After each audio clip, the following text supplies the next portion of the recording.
Welcome to Edutech IT Academy. আজকে আমরা দেখব যে পারচেস ইনভয়েস এন্ট্রি কিভাবে হয়। তো আগের টিউটোরিয়ালগুলিতে আমি যেটা দেখিয়েছি আপনাদেরকে, এখান থেকে দেখুন ট্যালি ওপেন করাই আছে আমার কাছে। সো ডিসপ্লেতে যখন আমরা যাব ডেবুক, এখানে দেখুন প্রথমে আমি করেছিলাম পারচেস অর্ডার, তার মানে আমি কোনো ক্রেডিটরকে অর্ডার করেছিলাম এবং তার সাপেক্ষে একটি ট্র্যাকিং নাম্বার দিয়েছিলাম, ঠিক আছে। তো আমার অর্ডার নাম্বার এটি ছিল। তারপরে আমি কি করেছিলাম, তারপর আমরা করেছিলাম রিসিপ্ট নোট এন্ট্রি, মানে ক্রেডিটর আমাকে কিছু দ্রব্য পাঠিয়েছে, মানে ওই অর্ডারের সাপেক্ষে আমাকে দ্রব্য পাঠিয়েছে, সেগুলো আমি এন্ট্রি করেছি। তারপর সেই এন্ট্রি করার পর যদি কোনো দ্রব্য বেশি পাঠিয়ে থাকে বা ড্যামেজ হয়ে থাকে, সেগুলিকে আমরা রিটার্ন করেছিলাম কি দ্বারা, রিজেকশন আউট দ্বারা। সেখানেও আমরা কিন্তু ট্র্যাকিং নাম্বার করেছিলাম কাকে, রিসিপ্ট নোটকে কিন্তু ট্র্যাকিং করেছিলাম, ঠিক আছে। এখানে দেখুন পারচেস অর্ডারের সাপেক্ষে ট্র্যাকিং নাম্বার দিয়ে আমরা এইগুলো মানে রিটার্ন করেছিলাম। প্রোডাক্ট মনিটর 1 পিস রিটার্ন করেছিলাম, সিপিইউ 5 পিস রিটার্ন করেছিলাম, ঠিক আছে। তো আজকে আমরা দেখবো যে পারচেস ইনভয়েস এন্ট্রি করবো কিভাবে। সো ইনভয়েস এন্ট্রি করা মানে হলো আপনি প্রোডাক্টটিকে ফাইনালি আপনার গোডাউনে স্টক করছেন। আমি এখানে একটি পিপিটির মাধ্যমে আপনাদেরকে দেখাই। সো এই পিপিটিটি দেখুন, প্রথমে আমরা কি করেছি, পারচেস অর্ডার।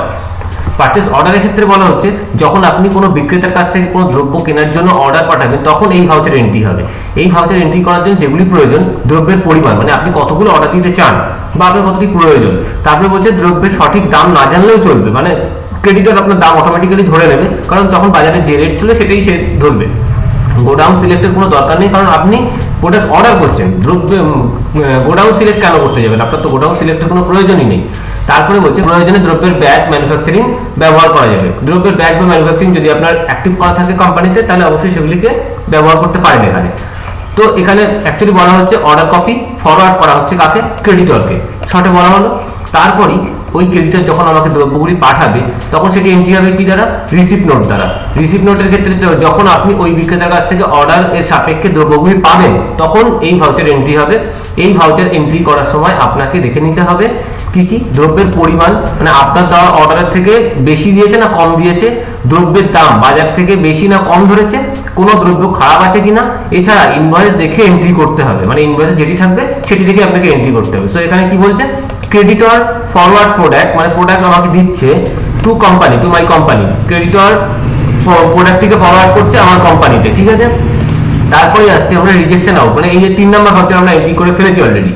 বিক্রেতার কাছ থেকে চালান থেকে দ্রব্য গ্রহণ করার পর যদি কোনো দ্রব্য খারাপ বার হয় বা কোনো দ্রব্য যদি অর্ডারের তুলনায় বেশি পাঠায়, তাহলে সেই ভাউচার এন্ট্রি করে, তাহলে এই ভাউচার এন্ট্রি করে সেগুলো রিটার্ন করতে হবে। এই ভাউচার এন্ট্রি করার সময় আপনাকে দেখে নিতে হবে কোন রিসিপ্ট নোটের সাপেক্ষে ফেরত দিচ্ছেন, কতগুলি কোন দ্রব্য ফেরত দিচ্ছেন, আর চালানের দাম কত ছিল সেটি দেখতে হবে। এটি কি হচ্ছে, আমার কোম্পানি থেকে ড্যামেজ প্রোডাক্ট বা এক্সেস প্রোডাক্ট হতে পারে, ড্যামেজ প্রোডাক্ট বা এক্সেস প্রোডাক্ট কোথায় যাচ্ছে, ক্রেডিটরের কাছে ফেরত যাচ্ছে। আর লাস্ট আমরা যেটা দেখবো আজকে, যেটা করবো সেটা হলো পারচেস ভাউচার এন্ট্রি, ঠিক আছে। পারচেস ইনভয়েস বা পারচেস ভাউচার এন্ট্রি। এই পারচেস ভাউচার এন্ট্রি কিন্তু আমরা আগেও করেছি, ঠিক আছে। যেমন আমরা শুধু F9 প্রেস করে পারচেস করেছিলাম, এখানেও ঠিক তাই করবো। কিন্তু সেখানে মানে আপনারা দেখবেন আমার আগের টিউটোরিয়াল যখন পারচেস ভাউচার এন্ট্রি করেছিলাম, সেখানে কোনো ট্র্যাকিং নাম্বারের প্রয়োজন ছিল না। আমি গিয়েছি, প্রোডাক্ট কিনে এনেছি, বাড়িতে এসে এন্ট্রি করেছি। এখানে কি হয়েছে, এখানে আমি অর্ডার দিয়েছিলাম, সে কিছু দ্রব্য পাঠিয়েছে, তার সাপেক্ষে কিছু দ্রব্য খারাপ আমি ফেরত দিয়েছি তাকে, আর আলটিমেটলি যেগুলো আমার কাছে পড়ে আছে সেটি আমি এই পারচেস ভাউচার দিয়ে এন্ট্রি করব।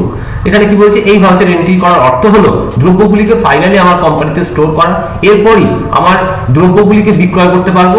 এখানে শুধু মনে করে রিসিপ্ট নোট নম্বরটি চেনাতে হবে এবং এন্টার প্রেস করে ভাউচারটি অ্যাকসেপ্ট করতে হবে, আর কোনো কাজ নেই। তারপরে বলছে রেডি ফর দ্য সেল, মানে এটা সেলের জন্য রেডি হয়ে যাবে। তাহলে এখানে কিন্তু আমার রিসিপ্ট নোট নাম্বার যেটা দিয়েছিলাম সেটা যদি এন্ট্রি না করি বা সেটা যদি ট্র্যাক না করাই, তাহলে আমি কতগুলি প্রোডাক্টের অর্ডার দিয়েছিলাম, আমি কতগুলি ফেরত দিয়েছি, এগুলি কিন্তু অটোমেটিক ক্যালকুলেট হবে না, ঠিক আছে। সো আমরা এখান থেকে ডাইরেক্টলি চলে যাবো ট্যালিতে। ট্যালিতে আমরা দেখলাম এই 3টি ভাউচার এন্ট্রি করা হয়েছে এবং কার কাছে আমি অর্ডার করেছিলাম, এম ফার্মা ক্রেডিটরকে। সো এখান থেকে আমি যাব জিওটিতে, অ্যাকাউন্টিং ভাউচারে যাওয়ার পর এখান থেকে আমি প্রেস করব জেনারেল F9 প্রেস করব, ঠিক আছে। এখানে পারচেস ভাউচার চলে এসেছে। আমি ধরুন এখানে একটি নাম্বার দেব, INV PUR invoice purchase 01, purchase invoice বা ইনভয়েস পারচেস 01, ঠিক আছে। দেওয়ার পর এন্টার দেবো এবার এখানে আপনার যে ডেটটি থাকবে ইনভয়েসে সেই ডেটটি পুট করবেন।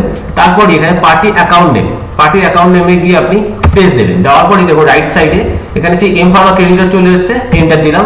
যখনই এম ফার্মা ক্রেডিটর এন্টার দিয়েছি তখনই দেখুন এখানে রিসিপ্ট নোট নাম্বার চলে এসেছে, মানে এই রিসিপ্ট নোট দ্বারা এম ফার্মা ক্রেডিটর আমাদের দ্রব্যগুলি পাঠিয়েছিল।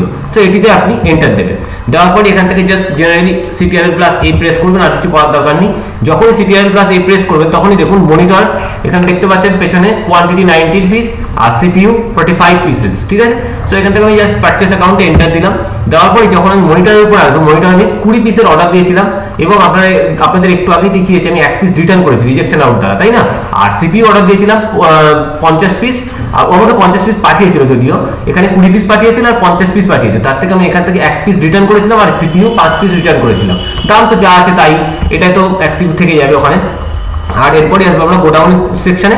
এখানে আমরা রিসিপ্ট নোট নাম্বারই এন্টার দেবো, যে রিসিপ্ট নোট নাম্বার আপনারা দেখতে পাচ্ছেন রিসিপ্ট 001 আর রিসিপ্ট 001 এন্টার বসিয়ে গোডাউনে রেখেছি। আমি জাস্ট কিছু করতে হবে না এখানে, আমি এখানে বলেই দিয়েছি, পিপিটিতেই বলে এসেছি যে এখানে শুধুমাত্র রিসিপ্ট নোট নাম্বারটিকে চেনাতে হবে এবং এন্টার প্রেস করে ভাউচারটি অ্যাকসেপ্ট করতে হবে, আর কিছুই করার দরকার নেই, জাস্ট এন্টার দিয়ে যাবে।